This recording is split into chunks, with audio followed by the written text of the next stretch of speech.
Overseas پاکستانیوں کی families Pakistan میں، ان کو کیوں فائدہ ہوتا ہے؟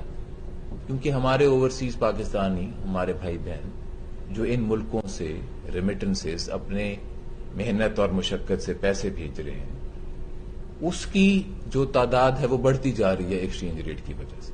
اب میں آپ کو اس کا کوانٹم بتانا چاہتا ہوں تاکہ آپ یہ اچھی طرح سمجھ جائیں کہ ایکسچینج ریٹ کے اوپر جانے سے کچھ لوگوں کا نقصان ہے لیکن کچھ لوگوں کا فائدہ ہے۔ ہمارے سال میں، اس سال میں اگر ہماری ریمیٹنسز جو ہیں تقریباً مثال کے طور پہ $30 بلین کی ہو جاتی ہے، ہمیں امید ہے اس سے بھی زیادہ ہو جائے، اور اگر ہمارا ایکسچینج ریٹ پچھلے کچھ مہینوں میں 10% بھی ڈپریشیٹ ہوا ہے تو یہ $3 بلین اضافی جو ہیں اوورسیز پاکستانیوں کے خاندانوں کو پہنچ رہے ہیں، یہ 500 ارب روپے سے بھی زیادہ بنتا ہے جو کہ ایڈیشنل پیسہ ان لوگوں کو جا رہا ہے۔ تو میری کہنے کی مراد یہ ہے کہ ہر چیز میں، ہر پالیسی معیشت کی، کچھ لوگوں کو فائدہ ہوتا ہے، کچھ لوگوں کو فائدہ نہیں ہوتا۔ تو جب آپ بات کرتے ہیں کہ جن لوگوں کو فائدہ نہیں ہوگا، تو جن لوگوں کو فائدہ ہو رہا ہے ان کو ہمیں نہیں بھولنا چاہیے۔ نعیم قریشی صاحب، اس وقت جو پاکستان کا سب سے بڑا مہنگا پرابلم ہے جو ہر آدمی کے زبان پہ ہے وہ ہے مہنگائی۔ جب سے فیول پرائسز بڑھی ہیں، کیا آپ سمجھتے ہیں کہ یہ گلوبل ٹرینڈ ہے جو گلوبلی دنیا میں مہنگائی بڑھ رہی ہے، یا پاکستان کی حکومت، آپ ایز اے اینالسٹ کیا دیکھتے ہیں، کیا پاکستان کی حکومت کی نائل ہے؟ دیکھیں، اس میں دونوں چیزیں ہیں۔ اچھا، گلوبل فیکٹر بھی ہے، ظاہر ہے کہ اگر پیٹرول کی پرائسز اوپر جائیں گی تو پاکستان میں بھی پرائسز بڑھیں گی، رائٹ۔ لیکن یہاں بجلی کا معاملہ ہے، بجلی کی پرائس بڑھ رہی ہے، کھانے پینے کی اشیاء کی قیمتیں بڑھ رہی ہیں، تو حکومت کا ایکچولی ان چیزوں پہ کنٹرول نہیں ہے۔ دعوے بہت ہیں، حکومت دعوے بہت کرتی ہے کہ ہم کنٹرول کریں گے، ہم یہ کریں گے، ہم وہ کریں گے، لیکن اس وقت کسی بھی چیز پر بھی حکومت کا کنٹرول نہیں ہے جی۔ اور میں سمجھتا ہوں کہ یہ جو مہنگائی ہو رہی ہے اس میں حکومت کی مس مینجمنٹ بھی ہے، بیڈ گورننس کا بھی دخل ہے، انکمپیٹنسی کا بھی دخل ہے، اور پھر اس مہنگائی کے بعد جو ہے وزراء کے جو بیانات ہیں وہ عوام کی تسلی کے بجائے ان کے زخموں پر نمک چھڑکنے کے مترادف ہیں۔ رائٹ۔ آپ سمجھتے ہیں کہ دونوں چیزیں اس میں؟ جی بالکل ہیں۔ اچھا میڈم، جب السلام علیکم ناظرین، میں ہوں نعیم قریشی۔ یہ ابھی آپ نے 2 کلپ دیکھے ہیں۔ پہلا کلپ جو ہے وہ گورنر اسٹیٹ بینک جناب باقر رضا صاحب کا ہے، جس میں وہ اپنی دانشوری کے موتی جو ہیں وہ ہم پر نچھاور کر رہے ہیں، اور دوسرا میرا کلپ ہے جو میں 3 دن پہلے ایک ٹیلی ویژن پروگرام میں گیا تھا جہاں میں نے یہی عرض کیا تھا کہ مہنگائی کے حوالے سے بین الاقوامی فیکٹرز کا ہونا اپنی جگہ، لیکن ہماری حکومت کی انکمپیٹنسی، ان کی بیڈ گورننس اور مس مینجمنٹ کا بھی اتنا ہی قصور ہے۔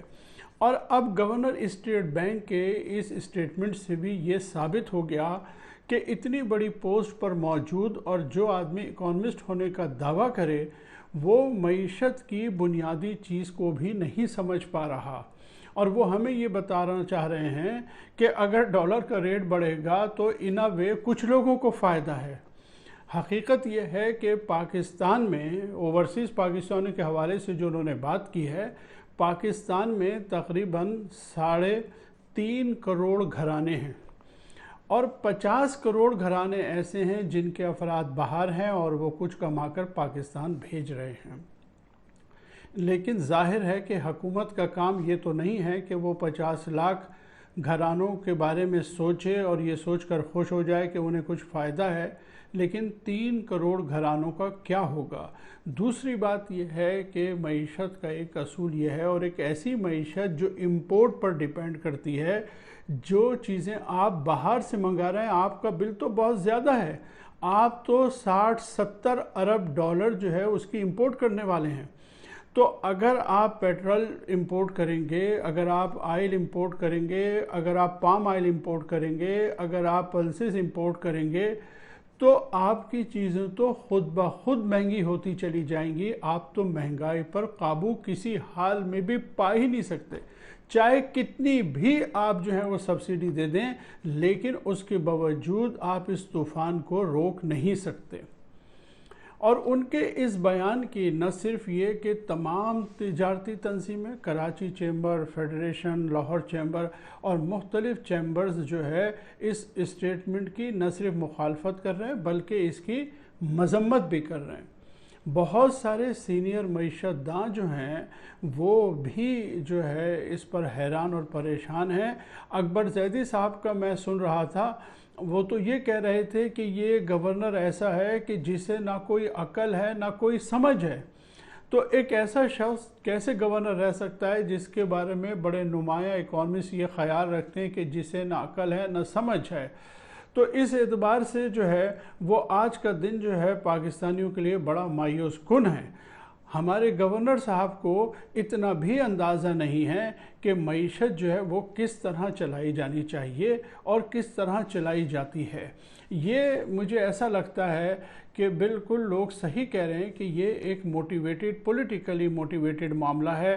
اور عمران خان صاحب کی حکومت کو اب یہ نظر آتا ہے کہ الیکشن میں ان کی جو سیونگ ہے شاید وہ اوورسیز پاکستانیوں ہی سے ہو سکے گی. اسی لیے وہ اوورسیز پاکستانیوں کو خوش کرنے کے لیے اس قسم کے بیانات دے رہے ہیں. لیکن پاکستانیوں کے لیے، پاکستان کے لیے اور پاکستان کی معیشت کے لیے یہ سوچ جو ہے وہ انتہائی تباہ کن ہے.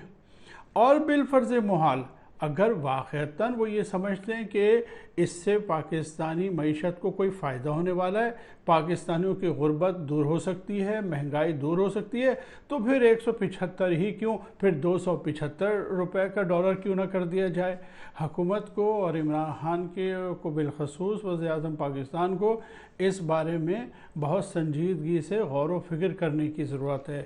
کہیں ایسا تو نہیں ہے کہ یہ گورنر صاحب چونکہ IMF کے ملازم ہیں، در حقیقت یہ تو کچھ دن کے لیے ہمارے پاس ادھار آئے ہوئے ہیں، کہیں ایسا تو نہیں کہ یہ ان کی ہی پالیسیوں کو چلا رہے ہوں اور تباہی کا جو منصوبہ ہم پہلے بھی کہتے رہے ہیں. آج فیٹ اپ کے حوالے سے بھی جو ہمارے اس وقت ایڈوائزر ہیں خزانہ کے جناب شوکت ترین صاحب، آج وہ ایک انٹرویو میں کہہ رہے تھے کہ فیٹ اپ سے جو ہمیں نکالا نہیں جا رہا اس کی وجہ جو ہے وہ پوائنٹس نہیں ہیں ایکشن پلان کے جو ہم نے پورے نہیں کیے. ہم نے تو 27 میں سے 26.5 پورے کر دیے، لیکن یہ ایک پولیٹیکلی موٹیویٹڈ فیصلہ ہے.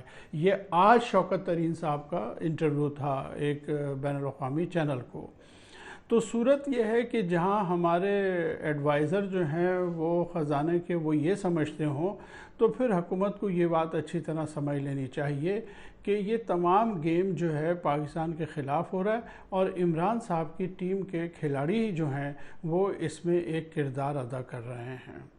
جس طرح اور بہت سارے معاملات میں وزیر اعظم کے دوستوں کا نام آتا رہا ہے، ازراہ مہربانی وزیر اعظم صاحب اس بات پر غور کیجئے، اس پر سوچئے اور انکوائریز کرائیے اور بہت تیزی کے ساتھ ان معاملات پہ آپ کو فیصلوں کی ضرورت ہے، ورنہ پھر بہت دیر ہو جائے گی.